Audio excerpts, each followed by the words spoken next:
Hey everyone, welcome to How Do I Know You with your hosts Mark and Dwayne. What up? And today we have a special guest named Polin. What up? He's back again. He's back. And I'm finally here for this one. Yeah. The first one, someone told me late. Sorry. Damn Polin, come on man, you gotta let Dwayne know. My bad. You gotta. My bad. I heard that your fiance didn't let you out, but I like this story better.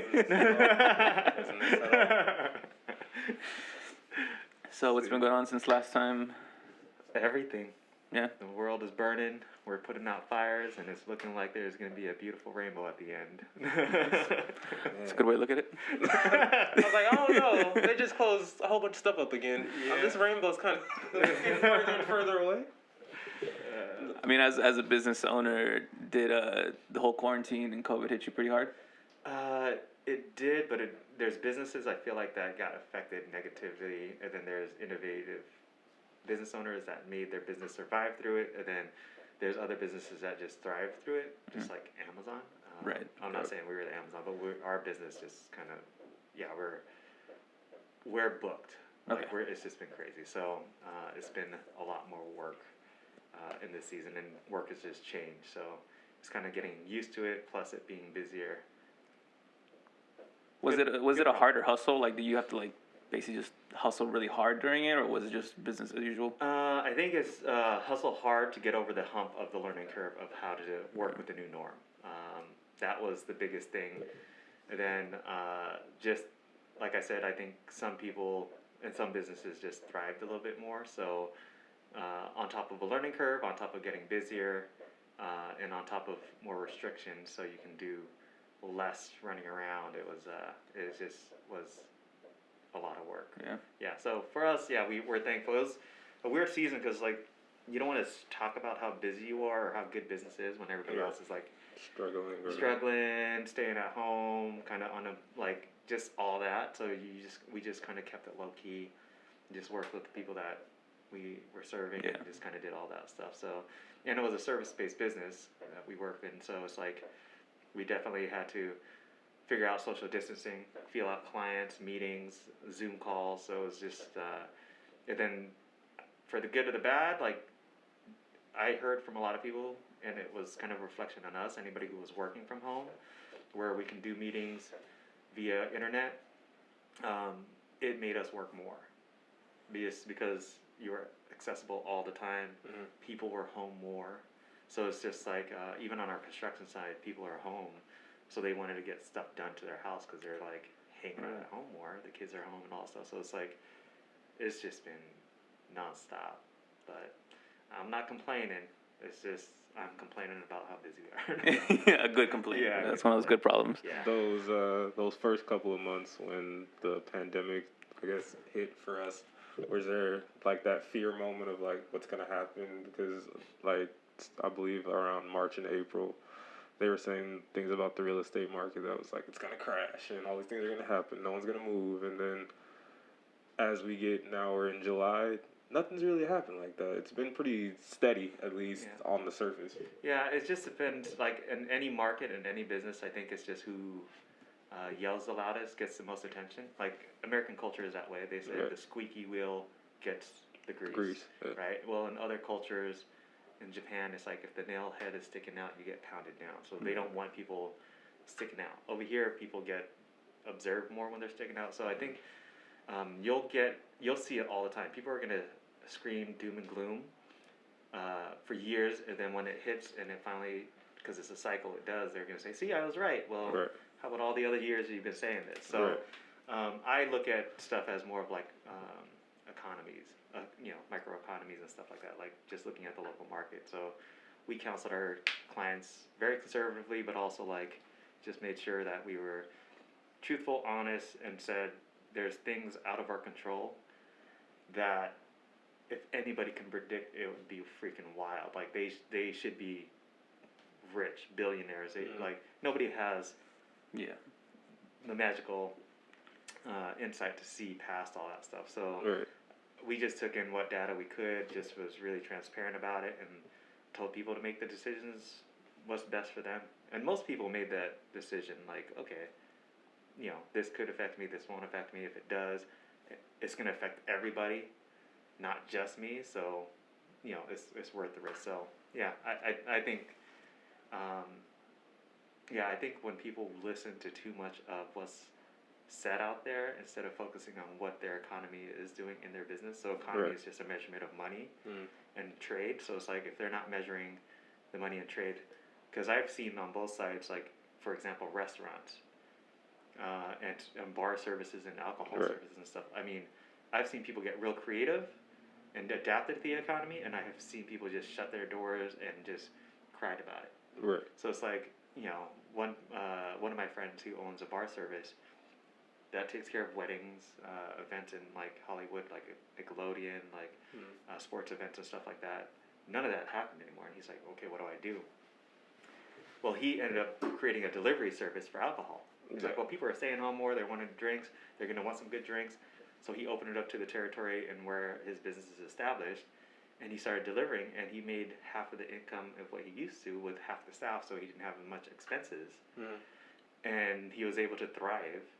And then when the economy does come back and weddings and events do slowly come back, which they're starting to get booked now he has two sides of the business. Yeah, he still has that service. Yeah, which, and I've seen other people that were just like really worried about it, didn't adapt fast enough for delivery services and just kind of closed their doors and kind of, So I think, as a business owner, you just have to look at the economy in your own sector and kind of make decisions and base it off of that, because the economy will tell you what to do in business.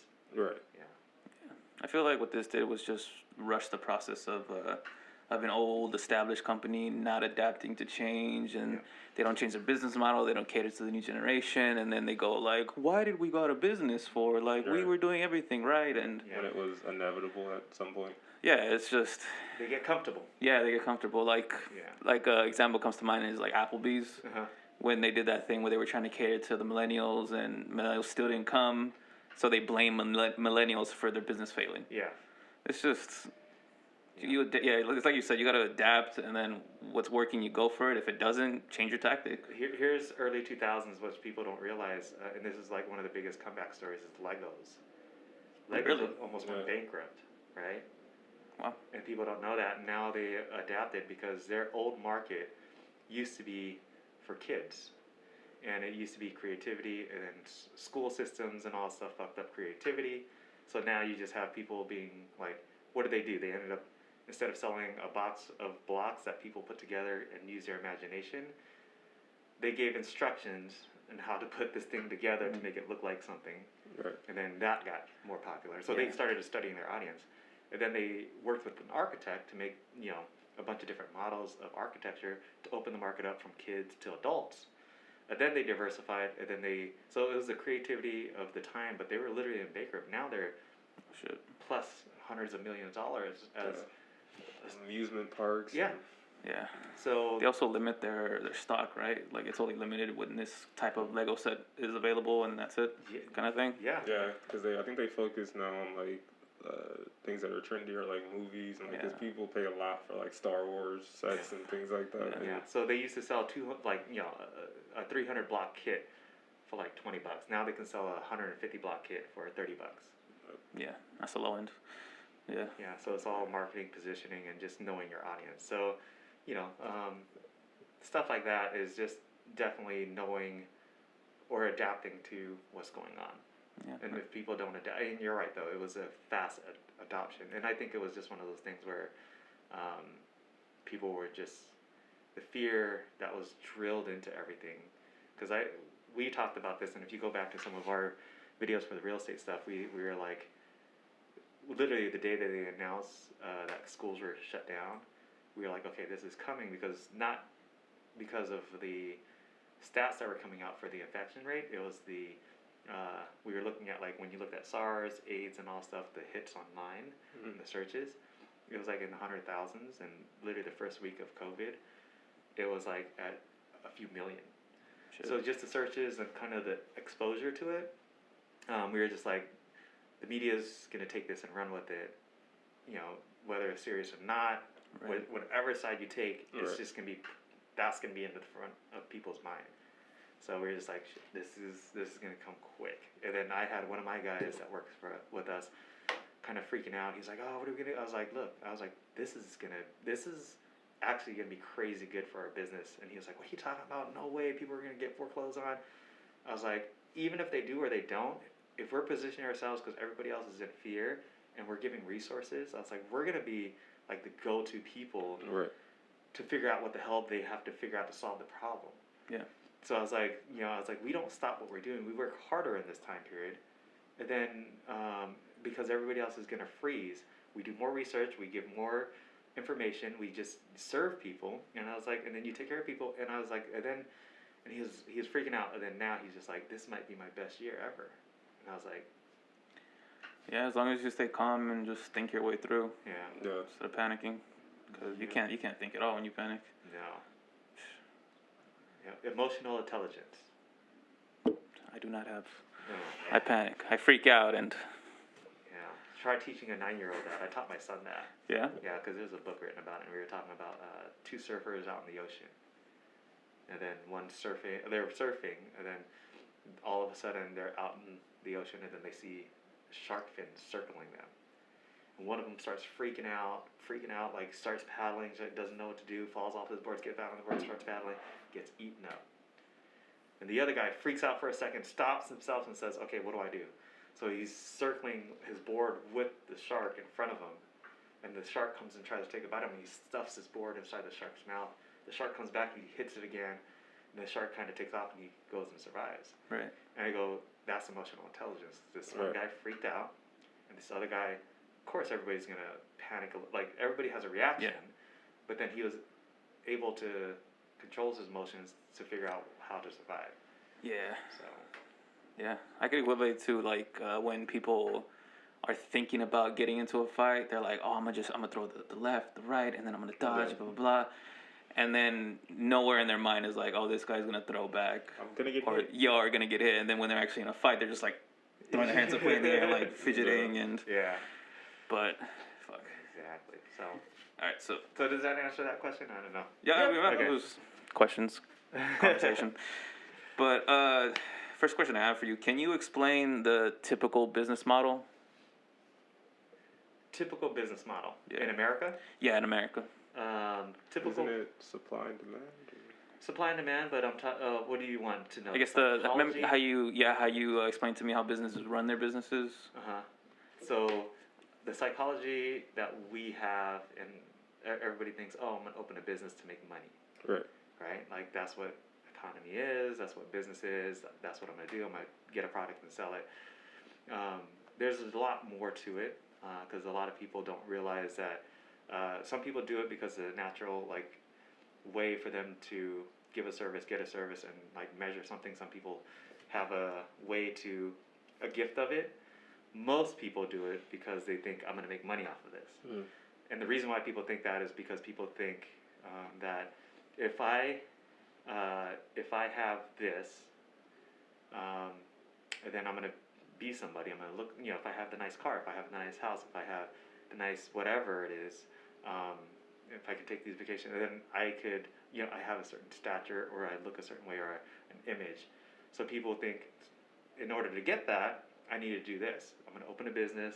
I'm going to make a lot of money. I'm going to work really hard because I could attain that. And then they start the actions. I'm going to, go start my business, which is the wrong motivation because they're predetermining what they want. And they will never get there, so to say, or they keep wanting to accumulate things, so they keep doing things. And businesses should be a service, a gift to the community, like a creative outlet to be able to help others. Like that's true entrepreneurship. Like when you have something to give to somebody, whether it be a service, whether it be a good, whether it be music, whether it be creative art, whatever it might be, and entertainment. That's what entrepreneurship should be. So entrepreneurship usually should start with the person, or the business should start with the person. Like, what do I care about doing? Or who am I? What am I good at? So I think in Jim Collins' book, From Good to Great, he says that they study a bunch of businesses, and the sweet spot in businesses is in the middle part where if you have something that you're really good at that nobody else can do, if you have the passion for it, like you really enjoy it, and if you can monetize it and make money off of it.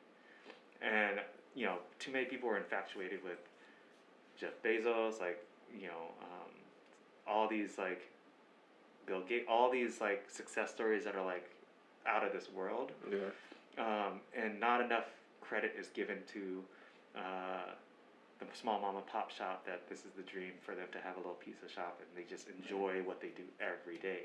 Right.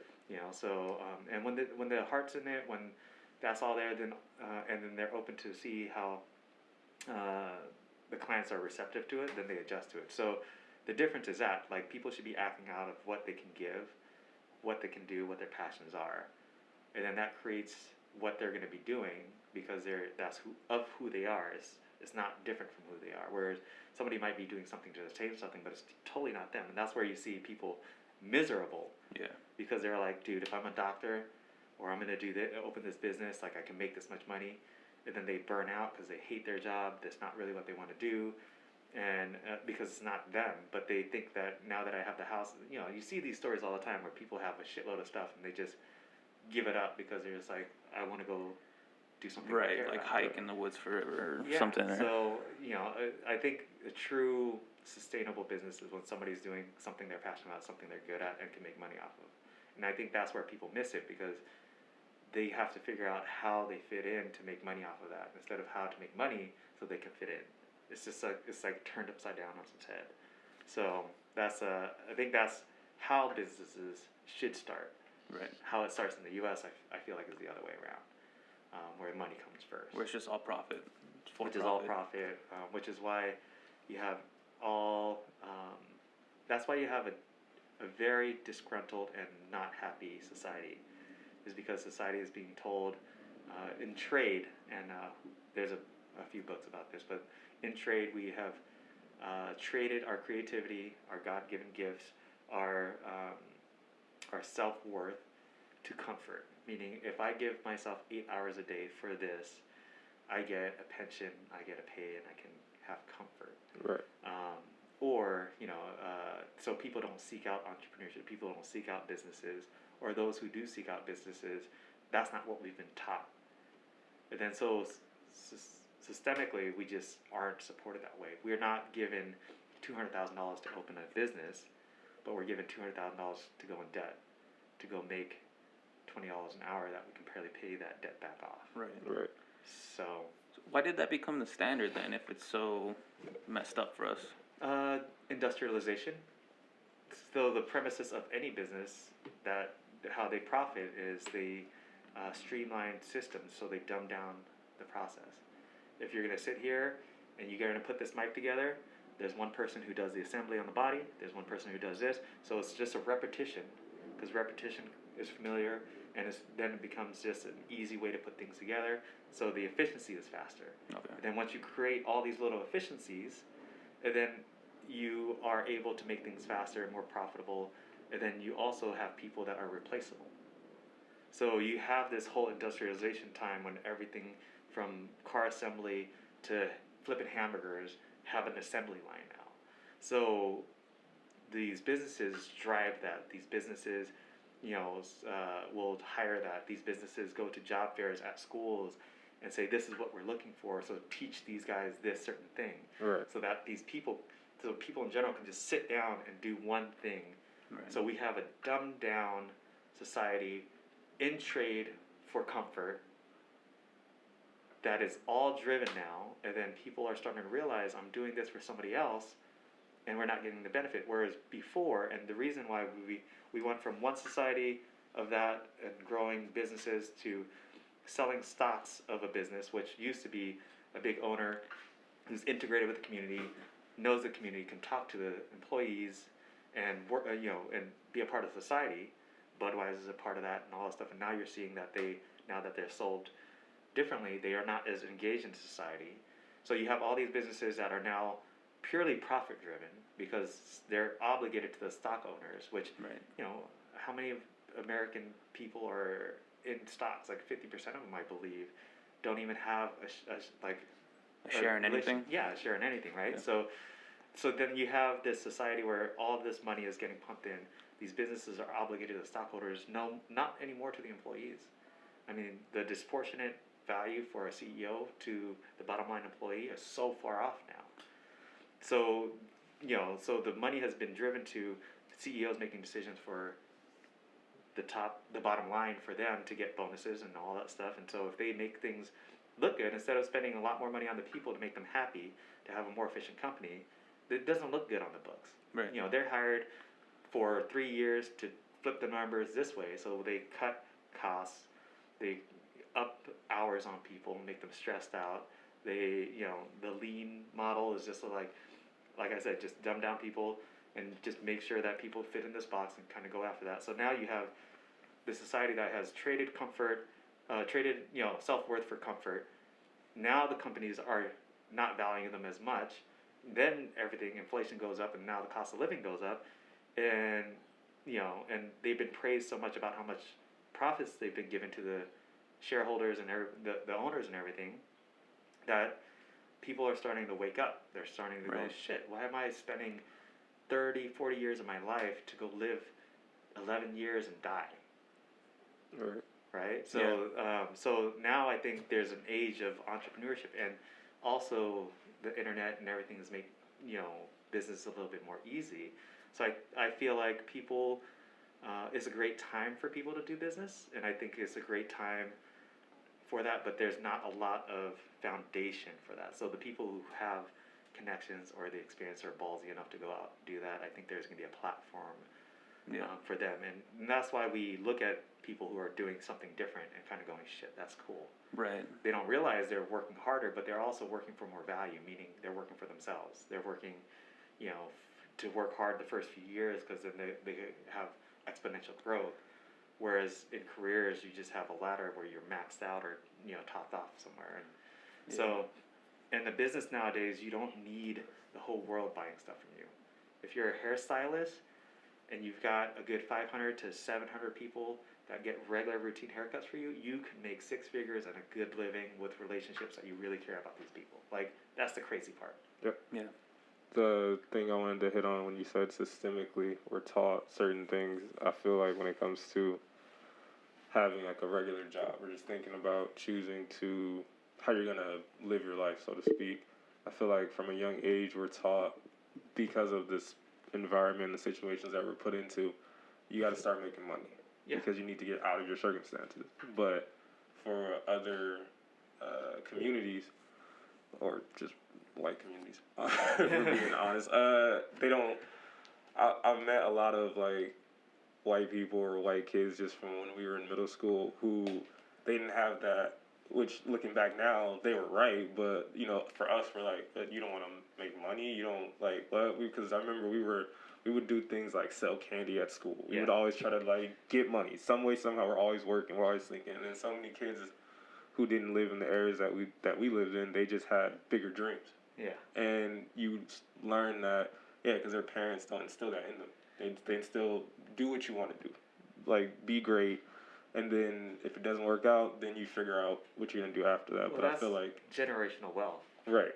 They've been able to accumulate enough to be able to, I agree that there is a safety net for them. Like for us, my parents came from the Cambodian War. They didn't have parents that they could live with. They had to work their butts off. Like, thankfully, my generation, and they say it's 3 to 4 generations down that generational wealth starts to grow. But when you were not even taught generational wealth, when the system also oppresses what that looks like and pits us against each other. I mean, I have family that look at me and just kind of go, "Oh, Polin's different because he thinks he has more money than whatever," and I'm just like, "No, I don't think I have more money. I do have more money." it's a fact, but it doesn't. I'm balling out. Yeah, it doesn't change me. Yeah. But it's just their uncomfort with me, where I can say, "Hey, let's go. I can, just go here. Don't worry, I got it." And all stuff. They feel the uncomfort. Yeah, I feel like people that have that thought of like, "Oh, he has more money. He's different," is the person that once they get money, they're the ones that are going to be really different and really just be bougie and shit. I heard something like, it's crazy because, like poverty, the poverty mindset actually worships money more than, because there's two thoughts of this, like money is evil, I don't want anything to do with it, then they live poor, and then all they do is think about money. How can I get money to do this, do that? Right. Right. And then there's the extreme of like the wealth mindset, like, oh, when I have all this money, I'm gonna be this. And I think it's like money.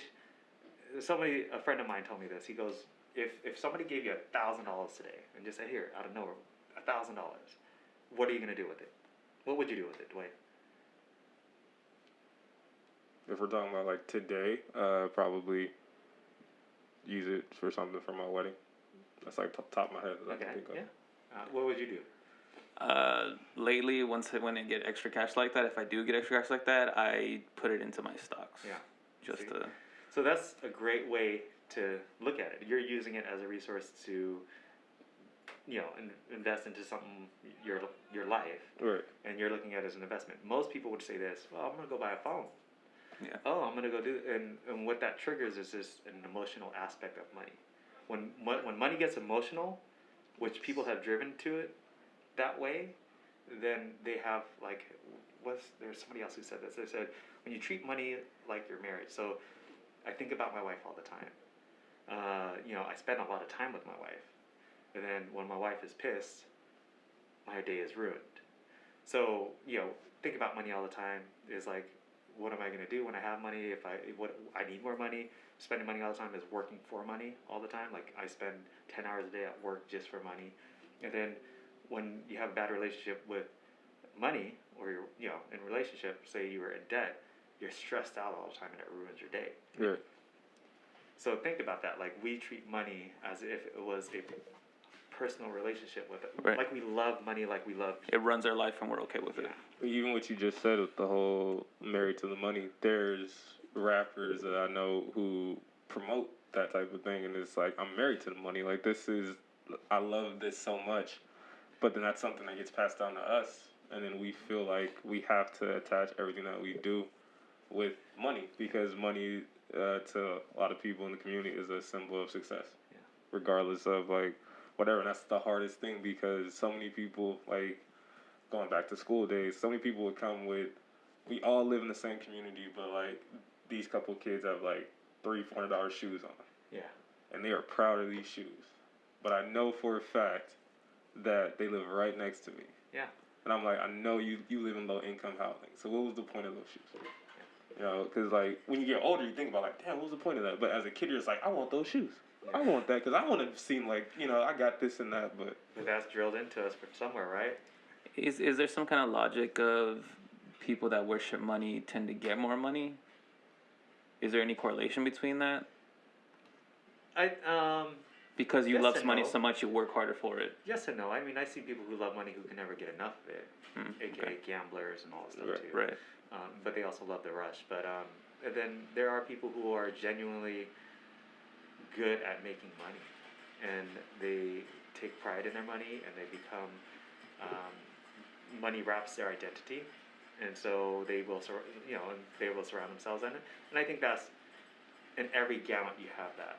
Which one is right is upon that person's opinion. I'm not here to tell you guys like, this person who has a bunch of money and just idolizes money and all that stuff. I feel bad for them, because I think the root of all evil is the love of money. Right. But I think there's a reason why even the good book talks about money so much, is because it is a vice. It is something that we can attach ourselves to. It is another thing to worship. So I think there's a lot of wisdom in knowing about money. And there's people who have a lot of money that don't worship it, and they're just really good at their trade. They're really good at what they do. But what I go back to is like, if you know yourself, if you act out of who you really are, you should be happy with what you have. But society doesn't do that. They worship the money, and we've been driven. I mean, if you go back to how everything was built from oil, trains, and all that stuff, and you watch, I think it's even on Netflix or Amazon Prime, they have this series on how America was built. Right. And even going back to slavery, going back to, it all is based on money, economy.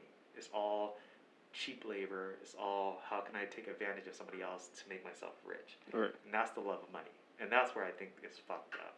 Right. And that's why I'd rather promote people's identity, building themselves up to be confident enough to who they are, so they can combat the love of money.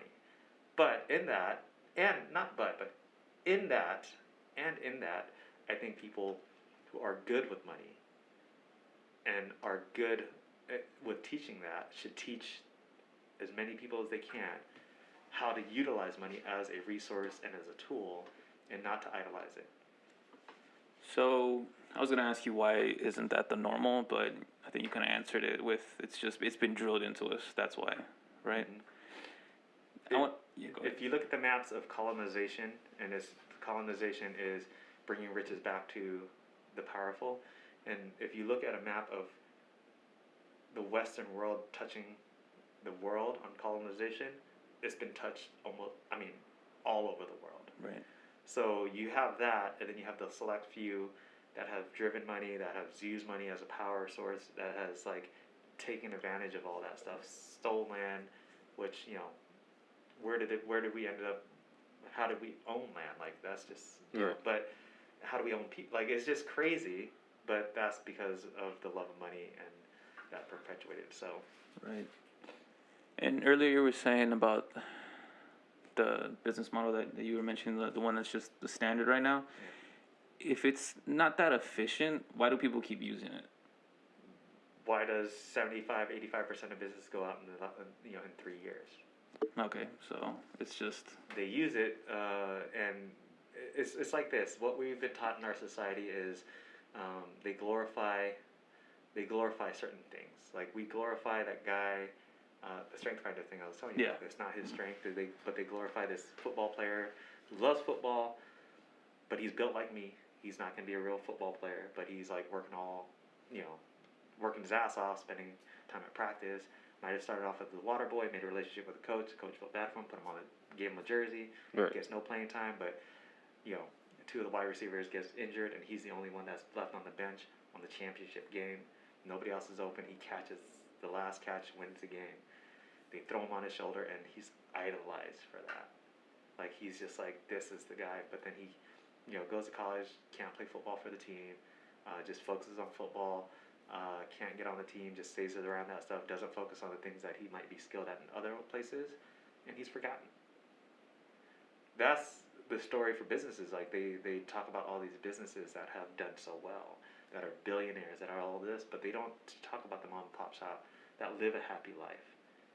They don't talk about all this stuff. So I think that the conversation needs to happen where it's what about these small businesses? Where are people happy? Yeah. Because I've heard of business models like that where a restaurant will pay their waiters and everything, their staff, basically a livable wage. Mm-hmm. They say they don't accept tips because they're paying them so much. They give them health insurance right off the bat. And because the workers are so happy, their businesses flourishes. Yeah. And there's time and time again, there's examples of this, but it never catches on. It's put on the news story of the day of oh, cool, look at this tiny restaurant that did this. Yeah. Nobody ever takes it further than that. Yeah. Of just being one place. Yeah, and that's because, like I said, it's not being told. It's not sexy. It's not seductive. It's not it's just the society has definitely idolized certain things. Yeah. I was gonna say, can you upscale that model though? Yes. To where it's an Amazon level type business where all the workers are happy. I believe so. This is my challenge for the last 10 years because we've talked about social enterprise with a bunch of people. I've been around a lot of business people, and bless their hearts, they had great intentions. But I've always felt like I was the token guy, the token young guy who does business. So he thinks well enough. So it'll be fun to But then I got really good mentors that really poured into me and just genuinely cared about me too. But I think that's the next wave of businesses. I think businesses are going to fragment. There's always going to be big businesses that are cheap and convenient. That's just the human nature. So you're always going to have the Walmarts. You're always going to have the Amazons. Discount is always going to rule. That field is going to be everybody's always fighting for that sector. Right. Then the luxury sector is going to shrink a little bit, but then they've really... luxury and image is always going to stay. The middle image is where it's hard to battle. That's why Kmart's going out of business. That's why like Ace Hardware and stuff like that is having a hard time in certain areas. So if you look at the like people, so you coffee, and there's I can give references to books on all this stuff, but coffee comes as a commodity. You trade 1 pound of coffee for 1 pound of whatever. It is coffee beans are traded like oil on the stock market in certain areas. And then after that, you've got coffee turned into a cup of coffee at the gas station for 95 cents all day. And then you go to a restaurant and you sit down at a restaurant and they serve you the coffee, and then you've got to pay $1.50 for that or $2. And then you go to Starbucks and you pay $4 for a cup of coffee because you have an experience. So it goes from commodity to good to service to experience. That's why you have a good experience at Nordstrom. You're willing to go there all the time, pay the top dollar for that. But you can buy the same shirt online, but you miss the service and the experience. You just get the good. So that's why you can probably find it online for cheaper. Right. Then the next economy, they said, is going to be the network economy, like where people are connected. They know the experience, they're connected with the person, they feel some type of connection to the brand. Like we like certain brands because they have a social good to them. You know where the money's going, you know the owner, you know that it's from your hometown, so you support these certain brands. And that's where I think the experience economy is going to move into the network economy, covering a gamut of all the stuff that's going on. So I think it's prime, especially with the internet, especially with your audience. You know, before, if I wanted to be if I like to dress in cosplay, and I live in Long Beach, or I live in a small town in Arkansas, it would be hard for me to connect possibly with other people who dress cosplay. Right. So now I can connect with people via a forum and have an audience. So if I engage in that audience, I become known in that audience, and then maybe I can make some pins for this. And now you have your specific audience that has the experience, they like the same stuff, that has the good. So for me, this needs to be taught. It's going to be taught. It's going to be taught quickly. Yeah. I mean, Trump just signed something that says, they're going to hire off experience and not degrees anymore. I look at that and I just go, this is a blow, because this is going to continue systemic racism, because now it's about being connected to somebody. Right. So education, part of it was a tool to be able to climb up the ladder to show that you can accomplish things and you're disciplined enough to do things, and you worked your way hard through school to be able to attain that job, which that's gotten diluted. I mean, people are paying for schools to take their kids in, doing all that stuff, so there's just like disillusionment to it. But this also means I have to know somebody, or I have to be working there. Well, if I never got the experience, or I don't know anybody in that field, how the heck am I going to enter that? Right. Wouldn't, just to reiterate your point, so that business model, wouldn't that be things like today, Twitch, OnlyFans, those things where people choose to, because like everyone plays video games, right? Yeah. But you're choosing to spend money to watch this person because you believe in them, you believe in their brand, you believe in what the service they give. I buy Robux. My kids tell me, make sure you put this player in so that they get the credit for it, because they watch that person, so they appreciate the content. Putting the content on there so that they can enjoy it. So same thing with certain brands. There's certain brands that are going to connect with people differently, and I feel like it's out there, but it's not being taught, especially not in the minority communities. No, not at all. Yeah. And then to go back to a different point you made, do you feel like it's wrong that American culture society idolizes like the underdog? I idolize the underdog. I love underdogs. I feel like I'm an underdog, and that maybe that's my relation to it, because I came from a minority community, and I don't. Everybody's gonna have their opinion on everything. I'm one to never try to judge off of other people's opinion, because I don't know what they've been through. I don't know what they've had. So the way I look at it is, if you know yourself well enough and you know how things work, then you can take advantage of things. Like, you can take advantage of it knowing that, man, I'm gonna come up against this, and it's gonna be really hard. So since I know that's hard, how can I get around that? And then at least it gives you a game plan to approach it, because there's some things in life that you're not gonna be able to get around. Right.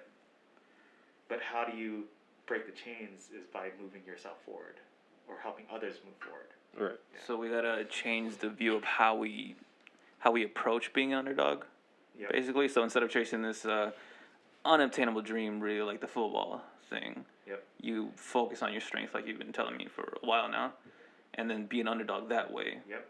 If you have to be. Yeah. And then embrace it. yeah. Like, dude, I'm the underdog. That means there's not a lot of people like this. So what happens? How can I get myself out there? How can I take this weakness that people might see as a weakness because they say I'm under, you know, Right. but and then how can I take this and use that to create, you know, a story, an experience, whatever it might be. Yeah. So, you know, it's always taking what you have and making the best out of it. Right. If we sit here and moan and groan about the shit we don't have or the position that we have, you're gonna stay in that position. Whatever energy you put into that, you're gonna stay there. So it's like, well, all right. They call me the underdog, but I don't feel like I'm the underdog. I feel like I can take the shit over. Right. Well, then how do you do that? Let's figure that stuff out. And if people are looking at you as an underdog, then go in there and use that thing. Yeah. Go in there and go to a mentor that just goes, yeah, I want a little sidekick that look like that I'm, you know, that or people who generally care about the underdogs. Like, go after that audience. Like, you have an audience that's going to connect with you, especially now.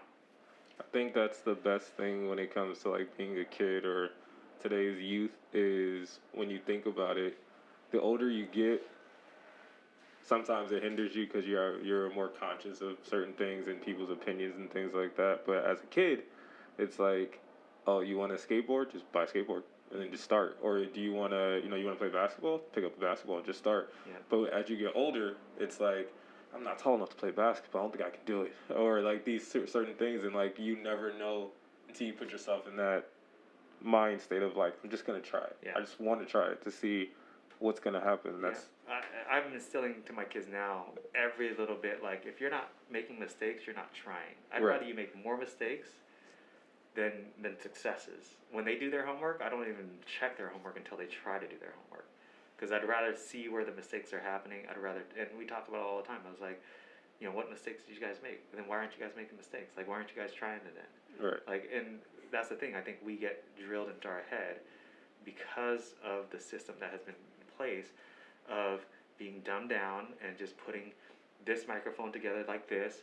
And why would it be a mistake if you're doing the same thing over and over? Because mistakes cost Yeah. in the machine. So it's like, my kids are not machines, they're humans. You and I are humans. Like, we're gonna fucking make mistakes. Right. When we're taught that mistakes shouldn't happen, then you're really taking away from a person's ability to do anything, like to try grow. anything. Yeah. So it's like, that idea of a perfect person, and as you said, as we grow older, we're more conscious of it, only because we're taught that more and more and more. It's like, don't make the mistake, don't make a mistake, don't make mistakes.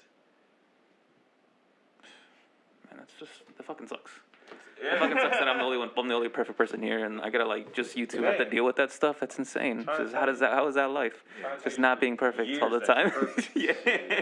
No, but I was gonna say, like, even when it comes to certain like content and everything like that, like, I think it's so weird that some people feel like they're being different or original, but you're following the same model that someone else is laying forth. For example, like, if you think about YouTube, like unboxing videos, there was the one person who had the idea, like, I'm gonna open stuff and I'm gonna show people how it looks, and then from there, now millions of people do it. And I'm like, at what point do you say, like, I just don't want to do that because everyone does it? And I feel like it's so hard, even like TikTok. TikTok, I feel like I've told my fiance, I was like, this, like, the youth they're so creative, but I don't even think they know their real talent. Yeah. Because like on TikTok, they'll take dances that we used to do, and then they'll just dumb them down to not even be the whole dance. But I'm like, I told my girl, I was like, their biggest skill on TikTok, editing.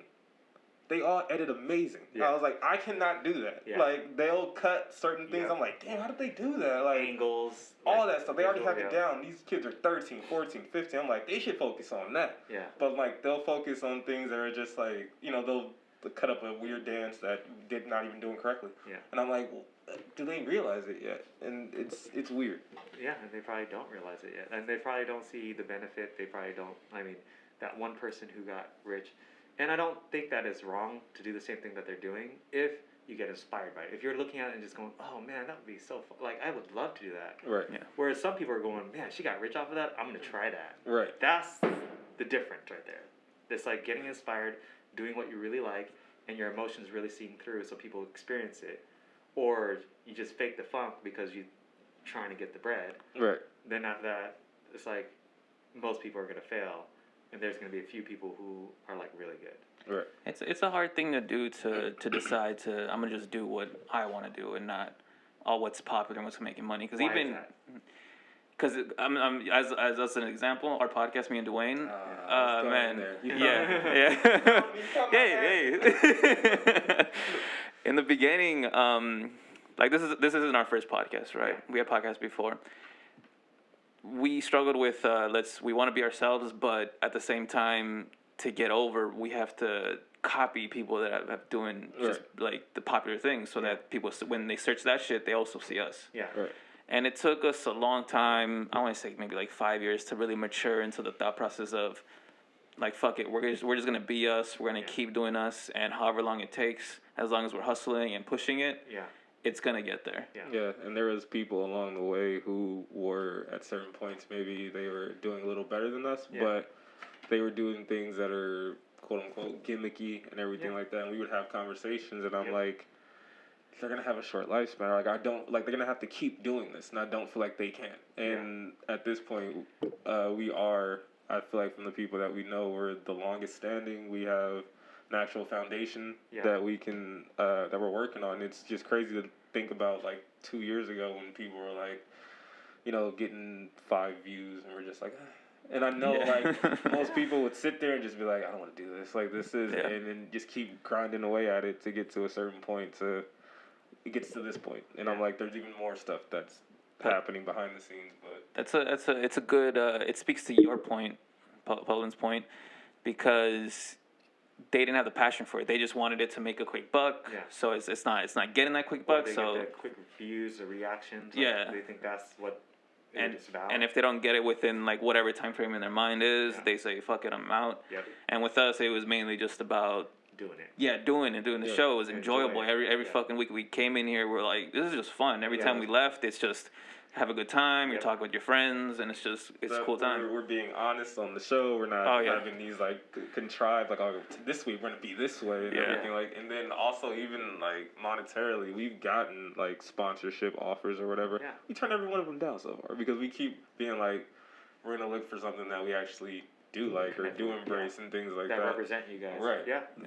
So this is the crazy thing. You said it took you 5 years to get to the point where you felt like you just wanted to do your own mentally. thing. Yeah. But doesn't that make, like, when you think about it, it's like, why did it take 5 years? And then after that, it's like, well, then you broke the mold, and you just did what you guys wanted to do, and at a certain point, don't you feel like you're a rebel because you did that? A little bit, yeah. Which is crazy, right? Yeah. Because instead of being taught that as a foundation of being yourself, now you're taught it's wrong to be yourself. Mm-hmm. Yep. And so you have to find yourself, and the people who do find yourself, now people are going to be like, wow, those guys are great because they're themselves. And but the funny thing is, there's going to be a lot of people who are going to also say, that's dumb what they're doing. All the time. Which is totally fine. And that's when you know you're moving ahead. When you have the honest truth from people, whether they like it or not, that's when you know you're moving ahead. When you have a neutral, everybody likes you, and then you're doing something. Something's not right. When we got our first hater, we were so happy because it was like, oh shit, someone's actually really so pissed off that they actually commented on something you said, and that's no, that's exactly what you were saying right now. Just that neutrality, it's boring. I mean, that means no one's looking at you, no one cares. That's the best part of this, like doing this show for me, is that we really invoke emotions in people just by like the random thoughts we have. And it's crazy. I mean, not saying on like a way it's like oh, what we do to people, but it's like we'll have this conversation, and then we'll leave here and not think about this. As this, Yeah, looking for somebody over here. Y'all doing a podcast? No, but like we'll have these. They're catching us for talking the truth. Yeah. They're being themselves. Get them. We'll have a conversation, and then this will probably be the last time we'll think about it, and then we'll walk away, and then it's crazy how we still get flack for stuff we said a year ago. But this is what it's meant to be to have a business. To have a business is to contribute to people's emotions, creativity. Like that's why businesses thrive, because people want comfort. So when you create something to make it easier for somebody, then you have a good invention.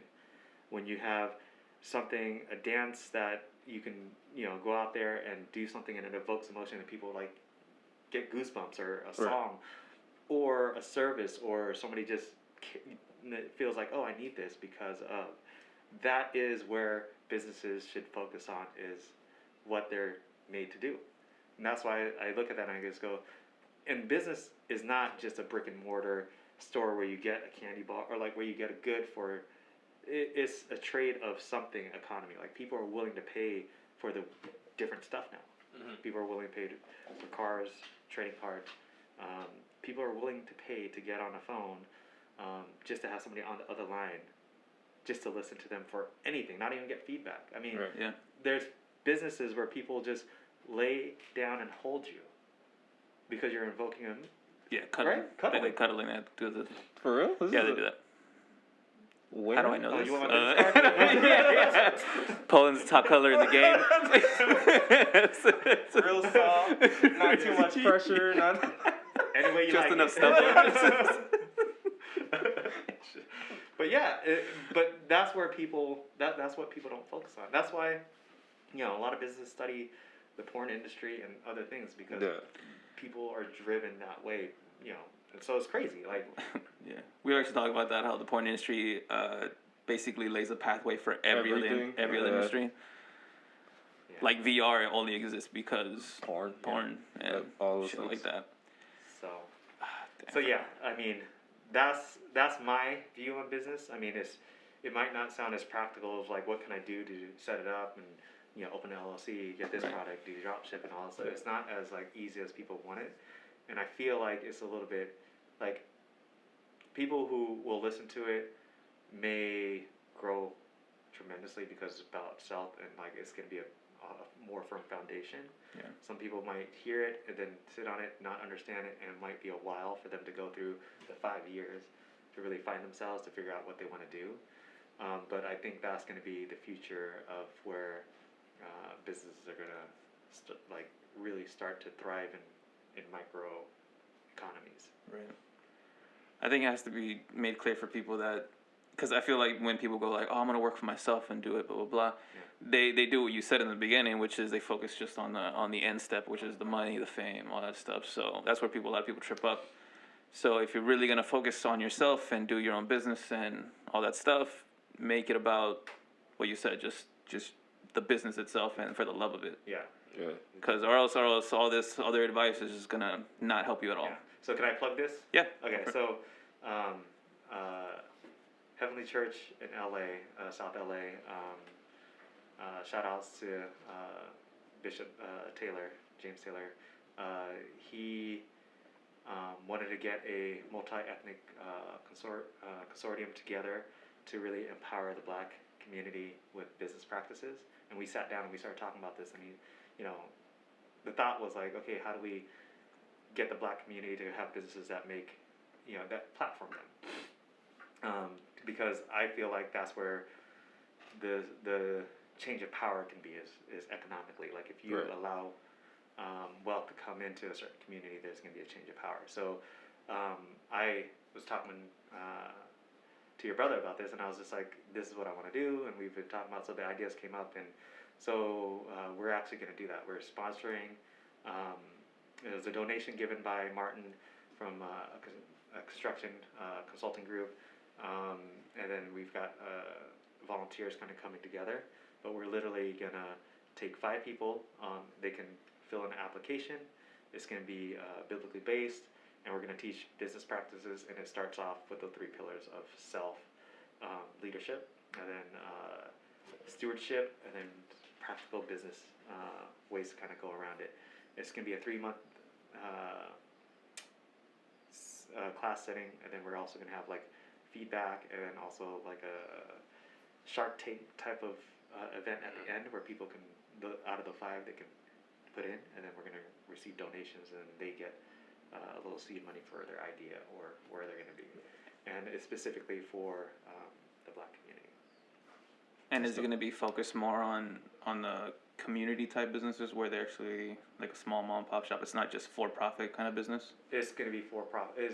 Is what my theory is, and we talked about this. We said, do we want it to be a social enterprise like Homeboy Industries where they're hiring hard to hire people? What is it? And my opinion is there's already a lot of hurdles to have a successful business. Right. Like having that stuff takes a certain time, vision, and yes, we would love to support stuff like that. I want to focus on just empowering individuals in business, period. Like, because if they know themselves and if they're coming from the right place in their heart, they're going to help the community one way or another. Whether it be being able to support their family better and creating generational wealth, or it be, I have the opportunity to help other people and I can hire hard to hire people, or give to a certain organization that is doing something, or partner up with them, or help, our city this way. Whatever that might be, it starts with the person first, right? So my main focus for me, and I think everybody agreed in the group, was like, let's just empower people to be really good business owners, profitable, dynamic thinking, understand how to network, look at the systemic problems and systematic problems that exist, and how do we platform them, how do we navigate through all that stuff. I think this month we're going to start taking applications, and our first class is going to start next month. But that is our way of fighting the battle. I have a question that kind of leads into everything you were talking about with the Black community, or just minority communities in general. I was having a conversation with someone this week, and they were talking about they felt like due to certain things in the community and where they came from, and like they weren't, I guess, the stereotypical person from that community. They felt like at certain points they would get pushback from their community, or they felt like they weren't as connected. Do you, being a business owner and you're from here, do you get any pushback from your community? You've already talked about that you've gotten some pushback from your family or people feeling like you're quote unquote different, but when it comes to your community or just minority communities in general, do you feel any pushback or anything where it's like people just choose to not rock with you because you're not supposed to be this? All the time. And I mean, you can't blame them though. Like, you can't blame them in a way that, I say that because you can't blame them when that's all they've been taught. Right. I look at it as a responsibility, and I don't argue with it. I don't fight it. I actually have like empathy and love for that, because I'm just like, dude, it sucks, because I feel like everybody has a certain potential, right, and they're suppressing their own potential because they're not sharing that. And I give you an example. My dad, he'll tell me, don't buy properties. What if the renter doesn't pay rent? You're gonna lose money. And we are doing some business deals out of the country, and he's like, oh, that country is really corrupt. You better watch out. They're gonna take your money. I'm like, well, first of all, I'm not giving them my money. They're giving me their money, and I'm investing it. Right. And he's just like, yeah, but all they want is money. I was like, and if I understand that, that's fine, so long as I can leverage that for my own personal benefit or the business benefit. Right. But I also asked him, I was like, thank you for telling me that that's corrupt over there. Thank you for telling me that I need to watch my back. I was like, where did you get this information from? And he goes, well, my friend, he lost a lot of money to doing something like that. And I was like, I know you're doing this out of love. I know you're telling me all this stuff out of love. And out of your own perspective, I was like, can you introduce me to your friend? So that way I can learn from him and see what mistakes he made, so I don't copy those mistakes. Right. And he goes, oh, I can't get a hold of my friend. I was like, well, I thought you said he's your friend. He was like, well, no, it's somebody that I heard about. And I was like, okay, can you tell me who that person is? And maybe I can track them down. He's like, no, you shouldn't just do that. And I go, okay, Pa, I totally love you. I get it. I was like, what would really help me is if you're worried about these things, give me concrete things that I can use to make my business better, or I can avoid the mistakes that somebody else has made. If it's your opinion, just tell me it's your opinion that you're scared to do that. Like, I don't mind you saying that. Right. Then it just ended the conversation. Because the way that I perceived it was like, this is coming out of a place that he's just telling me his concerns. He's just telling me his concerns, and I shouldn't take that to heart. Like, one, maybe I have a little bit more information than him. Two, I have more experience than him. So, for me, should I really be listening to him if I have more experience, if I have the more details? No. Now, if somebody was to tell me that had the experience, that had the details, that introduced me to people, then it would be dumb of me not to listen to it. Right.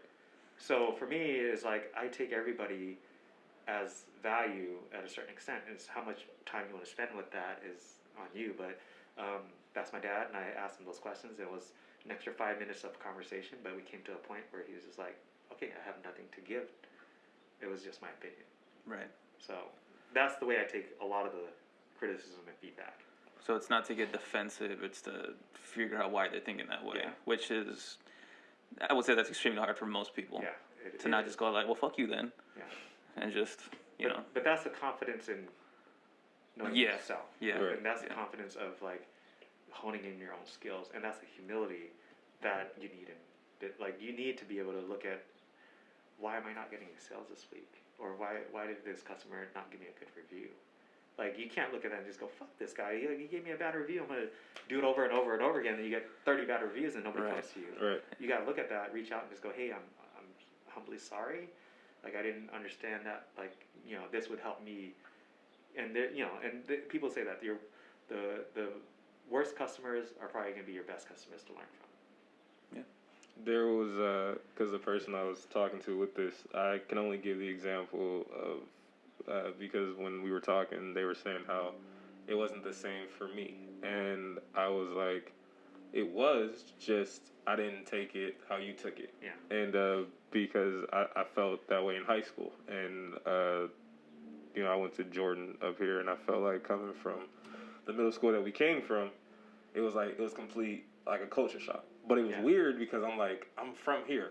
I literally live by Jordan. This is so odd. But then you come into the school, and then like, one, everybody they've either all grown up with each other, all know each other. Two, it was like a thing that if the more hood, ghetto, whatever you acted, you were cooler. Yeah, you fit in, so to say. Right. So then I was like, I felt like an outcast like my whole 4 years of high school. But then I told her, I was like, once I got to college, I met people who had the same ideals, or we just like, it was cool to be different. Right. And it was cool to be smart finally. And I was like, there were people from our community, and like that's how I knew I didn't end up like her or the person I talked to had that mindset of like, oh no, it's something wrong with the community. I was like, no, it's something wrong with the system, because more educated people don't think this way. Yeah. Like, and that was the big thing. It's just crazy hearing you speak on people who didn't have the experience, didn't have the knowledge. They feel a certain type of way,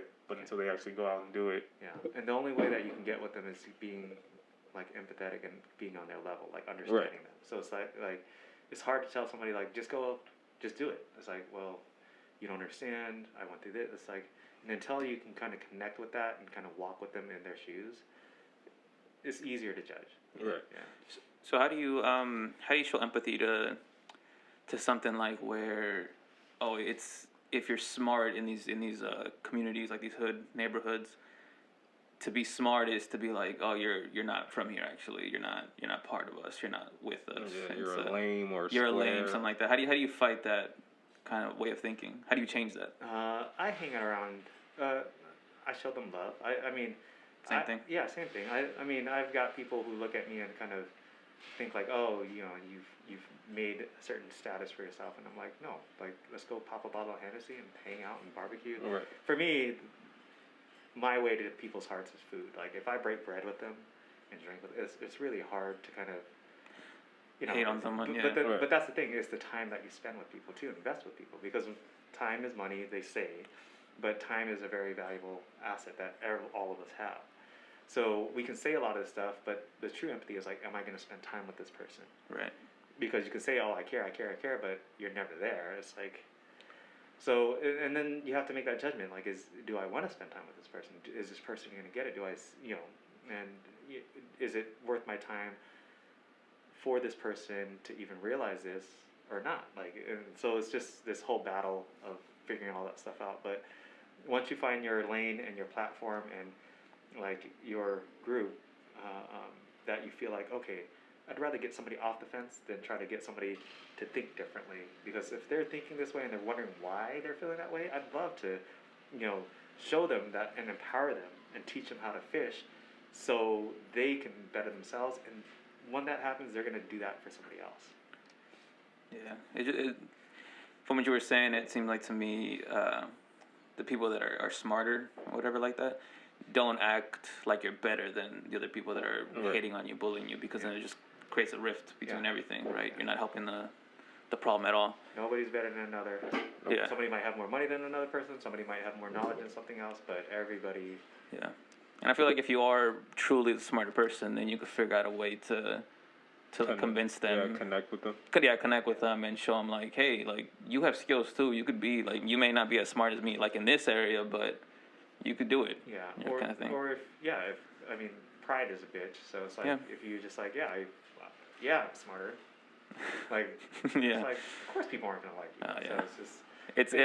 I equate it to, like, the anime nerds, where if you don't know a certain, like, episode or a certain power, they're like, you're fucking dumb, and, like, you don't know this shit, and you're not a real fan, and it's just like, well, I'm definitely not going to be now because I don't want to be around people like you. And you can turn people off to that. Yeah, definitely. Yeah, so that's the thing. It's like, do you want to turn people off to empowering them or not? Like, it's not them, it's you. And, so it's like, the way that you feel about somebody saying stuff is not them. They're going to do that. They went through their stuff. It's you. Like, you're either going to react to it because of some bullshit that you went through that pissed you off, or you're going to have empathy for them because you realize some stuff. So it's like a self-development of that, and empathy and love is a way to kind of combat that. And once you learn to do that, you love yourself more. Yeah. Because you start to realize, like, dude, I know myself, and this is where that person's at. I really, can see a little bit wider. I have two more questions. One's a real estate question, I'll save. Yep. But right now, what you just said, so do you believe then that you have the power to control outcomes when it comes to certain situations? It's not like, because a lot of people, we've had this conversation before, a lot of people feel like if person A is being hostile, then I have to meet them. I don't have the ability to be able to, or a better example, if I don't like someone, but someone's cool with someone I know, like, I'm just not gonna like that person, but I like my friend. Or is it something where you're like, wait, okay, they don't like them, but I don't know them, then I can control this outcome to see if I actually do like them, or do I just listen to... If somebody can make you have emotions that you don't want to have, then you're not in control. Right. So, if you don't want to be in control and you're allowing other people to get you mad, that's on you. It's not on them. They're going to be them. And if you don't like that outcome, you can try to control it by being influential, by trying to change the posture, trying to control what you can't control, and see if that changes where they're at. That's a part of leadership. Leadership is getting people to do the things that you want to do because they want to do it. That shit is hard. Yeah. I mean, it's hard until it's a learning curve, and it's practice. Like, leadership, and people can become leaders. They're natural born leaders, they say, but then there's also, practices of leadership. And, I like servanthood type of leadership. I love helping others before I ask for anything. I love showing people who they can be better than, if they understood the things that might help them. And that's the type of stuff that's like, when you do that enough, it's like a practice. Right. But yeah, it's not definitely taught. like I said, our system is to put us into little drones that just follow rules, and we're given awards instead of assets, and awards are just to make people feel like, oh yeah, I've done something, instead of assets. They care about me, kind of thing. Instead of spending all this money on this award ceremony, why don't you spend money and give them a house? Yeah. That house can then be used for generational wealth and really build people up. But that's not the system. The system is to make this person feel good for right now, so that they don't fight the system, because the system is working for the select few. Do you think social enterprise and I forget what the other one's called, like the standard normal how business runs for profit ones? Are they mutually exclusive, or can it be combined? They definitely can be combined. So you can have a social enterprise who's for profit. Patagonia is a really conscientious brand. They use a lot of recycled goods, so they're doing a lot of social good. They advocate not buying too much stuff because it goes into the landfill for clothes, and they're a clothing company. Okay. So that's one example. Then it can also work in the reverse. There's restaurants where people are like getting food for that the restaurant or grocery stores would throw away, and then they would take that and then they would create a menu, and they would have these like top of the line chefs create a menu, and there's no price on anything. People can come in. If you're homeless, you can come in. And they put it in the business sector. People would come in, have delicious food that was donated, and then they would leave tips, or the tips would be paying for the meal. And most people would pay for what they're getting. They would get a delicious meal, they'll leave that there. And then that was a very profitable way, because they're getting supplies for cheap, if nothing. And then they didn't set a price on it, but people are giving, so it's tips. And they were able to give a lot back, like anything or restaurants, or there's businesses that make a bunch of food, whatever is left over, they take to the shelter. That's a for-profit business, and whatever is left over, they take to shelters to help other people. So there's a lot of ways that businesses can be in harmony with helping people, and I think this is I think it's a social responsibility for business to do so.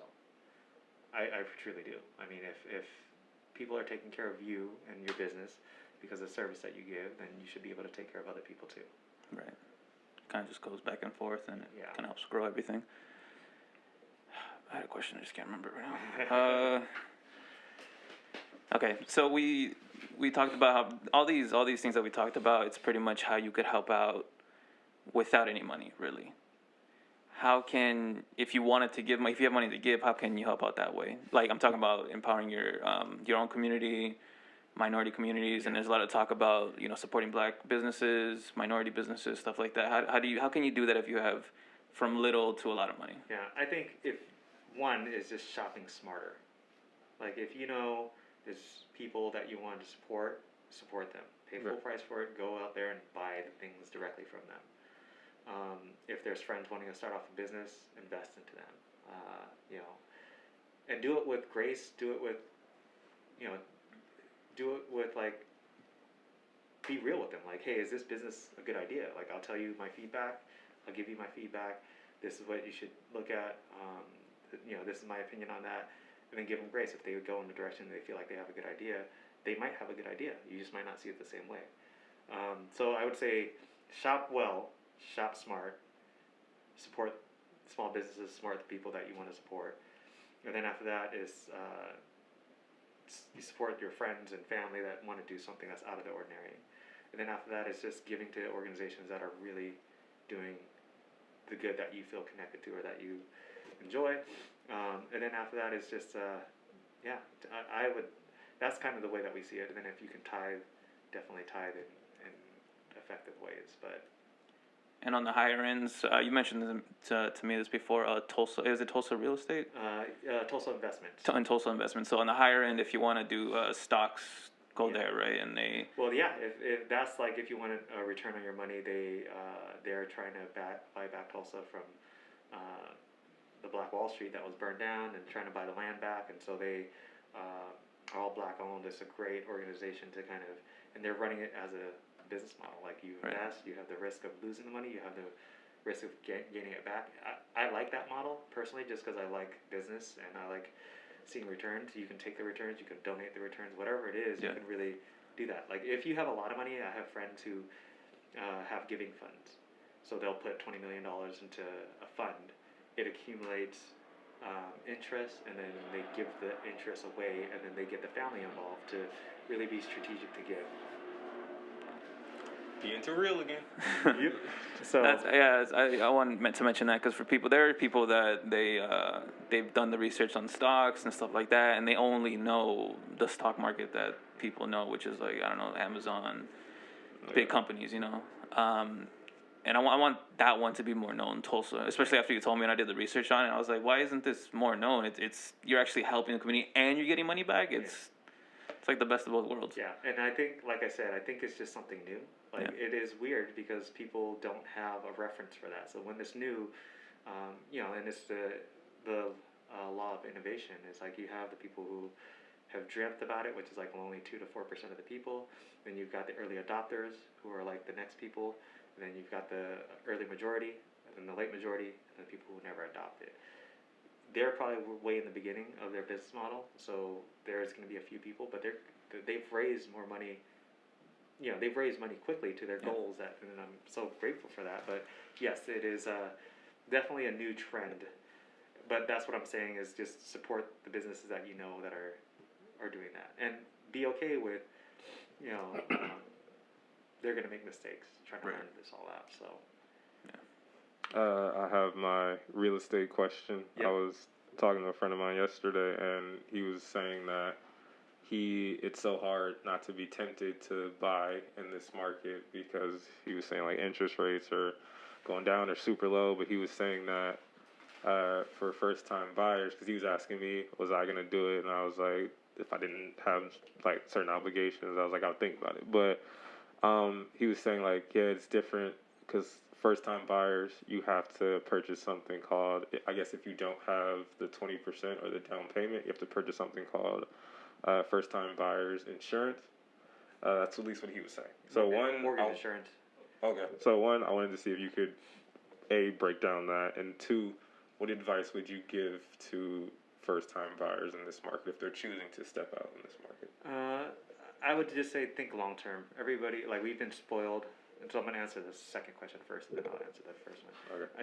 I think any real estate transaction you should think long term. We've been spoiled with the market going up in equity, so people are like buying houses and be like, oh, I've got $20,000-$30,000 equity the next year, and you should always think long term with real estate, like because if they're like when is a good time to buy, it might come down next year. It's like if you think long term, then you alleviate some of that stuff. Like you just think long term. Of course, there's going to be better markets than others, but nobody has a crystal ball. So just first of all, think long term. As for first-time home buyers, you can go as low as 3.5% down. There's some areas that have like 0% down. Mortgage insurance is a bank's way where it accumulates money into an account. So there's this big pot for mortgage insurance for more risky loans. So if you don't have 20% equity in the house, you pay mortgage insurance that goes to this, so that way if there's a default on it, that fund is used to replace the loans that went bad. Mm-hmm. So that goes into that. So that mortgage insurance is not beneficial for the buyer. So as soon as you get 20% equity, then you want to get that off. Right. My understanding right now, if you have an FHA, you can't get that mortgage insurance off for the life of the loan. If you have some type of different conventional 5%, 10%, 15% conventional, that goes away at a certain point on the amortization table whenever you gain that 20% equity or when they think that. So yes, for first-time home buyer, you kind of have to just look at that, and if you can afford the monthly on that and it makes sense, which a lot of times buying because you get the write-off because you're paying down on equity, it does make sense.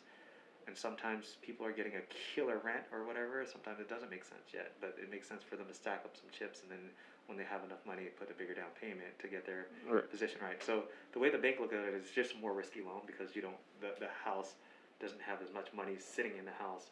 So if anything happened, they take the house away, and they have some equity in there. So that's just a pool of money to secure more risky loans. Okay. It's a lot. It's a lot of stuff. Yeah. I mean, worth learning, though, is the thing. Yeah. Worth learning all this stuff and the actual facts behind it. I like the running theme behind this episode. It was like the whole just you got to know yourself and believe in yourself and everything. After you learn that, everything kind of just gets easier because you know what to do. Yeah, I don't know. Was it pretty heavy? I didn't hear us No, talking all the time. no. It's stuff that I like these episodes because most of the time we don't notice, but because we're always talking. Yeah. But when we hear someone that actually knows their stuff talking about something real, we kind of just get quiet because we have to process it and try to figure out how to implement it into our own lives. Yeah. Which I hope that's what people are doing for this episode. Yeah. Because that whole social enterprise thing, I had no idea what that was until you started explaining to me when we first met. And I was like, yeah, why don't businesses do that? Yeah. Because I work for companies that they do whatever, right? Yeah. And you work in your little small sector, and you know that sector pretty freaking well to the point where you go, why doesn't this company just do it this way? Because it would be a lot easier. And every time you bring it up, it's like you just shut up and do your job. It's deemed as like you're just trying to be lazy. You're just trying to get away with not doing work. Yeah. Right. And it's just, to me, it was always dumb. But then after you explained to me, I was like, oh, it's just they don't want to change it. They don't want to change it. It's hard to change it. I mean, if you look like hot Cheetos, the guy who founded hot Cheetos or the formula for that was a janitor. Yeah. Like he, That's hot Cheetos spilled on the floor. He took some home. A Spanish dude, and he was just like, dude, there's no Chili market on it. for chili on it, and this can be a whole market. And then their whole philosophy in that company was like, you can talk to the owner. So he talked to the owner, and all his superiors above him got so pissed. But the not the owner, but the CEO was like, this is a great idea. We're gonna throw some money at it. And now he's like one of the big dogs over there. And it was an attitude of his superiors that got pissed at him. That's no surprise. Yeah. Right. Like they feel like, oh, instead of thinking about the benefit for the whole company, they're thinking about themselves and their position because Because they didn't get a piece of The idea. like getting credit for the idea. Yeah. Which I hate. It's so dumb. Because if you look out for everybody, then everyone comes together. If you look out for yourself, it's such a big risk just to look out for yourself. Yeah. But it's just equal, and people don't want equal though. People want benefit from the sell. That's true. Right. It's hard to get out of that mindset of trying to be better than the next person. And it sucks because it just perpetuates it. Because then, if your boss is showing you that, and it's just corporate, like you start to feed into those tendencies too. So it's like that's where you really have to know know why you're made. Yeah. And how you're made. And then once you really hone in on that, it's like you can do the things that you're doing with confidence and know the value that you're trying to bring for people, and then stick with your guns. Yeah. I have to really work hard at trying to not worship money. Yeah. Because in my head, I want money, but I want money so I could do the things that I want to do. You want the freedom of. Yeah, that it comes with. And sometimes I convince myself like, oh yeah, I'll just like you said in the beginning, I'll work at this warehouse and just do this job that I hate, whatever, because it gives me the money to give me the freedom to do other stuff. Yeah. Well, I'd suggest that. I mean, I suggest you have to feed your minimum necessities. Right. Like put gas in the car, get food for yourself, keep a shelter over your head. But like you said, why do I need to buy some $500 Jordans to floss? I really don't. I can save that, put it into stuff, and develop myself more. Yeah, which that's what I've been doing, and it's just but it's one of those things you have to it's like meditation. You just have to constantly keep thinking about it, doing it, so it doesn't get away from you. And all of a sudden, I'm buying a crap load of things that I don't need off Amazon because I had the money laying there. Yeah. I learned that the hard way in 2016 because I was working somewhere that I was comfortable with, but I wanted more. But then the job paths I took were all monetary based, and I went through that's probably the worst year of my life working wise. I went through 4 different jobs, but it was all chasing money, and then I eventually ended up going back to the place I started just to regroup. Yeah. And then I didn't have that mindset anymore. I was like, nope, I'm just gonna look for what I want to do. So it was a great learning experience. Yeah, and it's a lesson. Ever since then, now I have more money than I would have imagined at this age. But I'm like, damn it, and I tell my girl because she's super she doesn't care about money. Yeah. And I always tell her, I was like, you were right. That in a weird way, you were right because she thinks about it differently than I think about it now. But I was like, I don't like making decisions based off of money. No, I always base decisions off of opportunity. Right. Even if it makes taking a step back financially, if there's growth there, that's what you go for. you go for growth opportunities. You'll be better for it long term wise, because money comes and goes, but like the connections you make with people, the experiences, they don't. And even if you have a bad experience, you'll use that way more than whatever monetary thing you'll get from And a it's certain crazy period because of we time. talk about it and it sounds cliche, but it's such the truth. Yeah. So lessons from failure. Yeah. Well, that's all I have. You got any?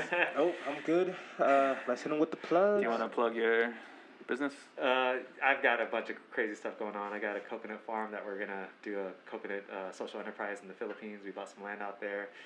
Gonna take care of some villagers, bring it back over here, do a social enterprise with the distribution over here.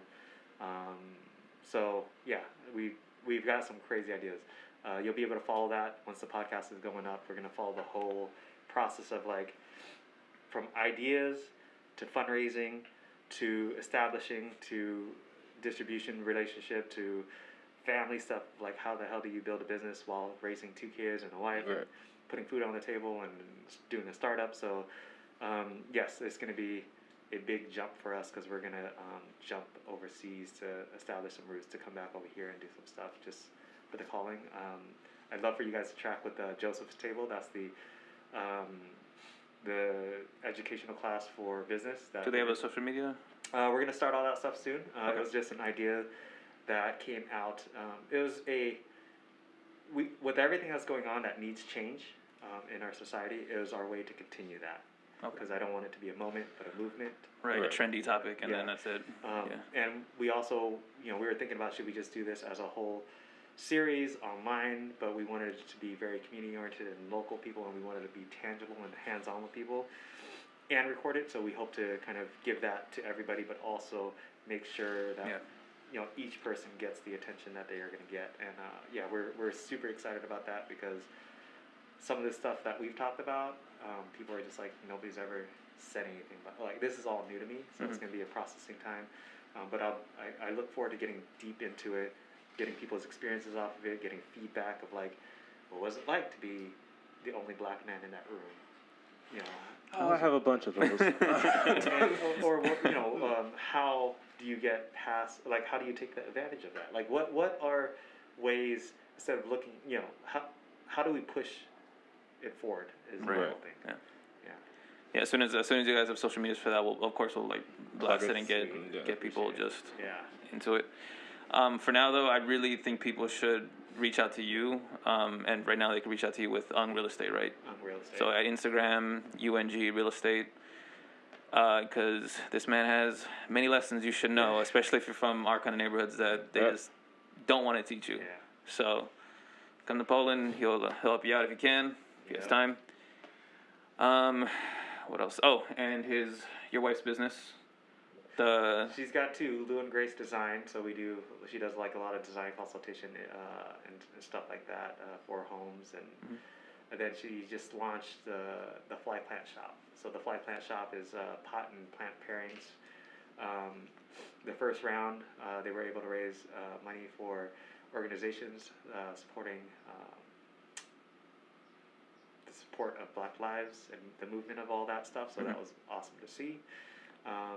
And that was just a passion project that she's going to do just because, again, this is something she likes. This is something it's her. The design part is her. Yeah. The real estate stuff is more investment and business stuff that I am passionate about. So it works. Yeah, both ways. So if you want to follow that on Instagram, it's the Fly Plant Shop. Just that, all one word. And I've seen it grow since you guys started it. It's freaking amazing. It looks awesome. Yeah. Just like all the plant stuff. Once I get a place that actually requires plants, I'm gonna get some plants from you guys. We got mad love from our community. So. Yeah. Let's keep that going then. Thank you. Yeah. All right. Appreciate it, guys. Yeah. Of course. Thank you for being on. Thank you for coming on. Dropping gems. Hell yeah. For the people. Process it, people. Take your time and process information. Really fucking implement it into your lives. It'll help you out a lot. Yeah. Oh, and do your research. Too, do your research. Mm-hmm. From multiple sources. Don't just go one and then take it as gospel and shit. So nothing that we said here, I feel like we're saying that's Bible, but we're saying that it's information. You can then go do your own research, and then you can see how you want to take the information that you're learning. So do that.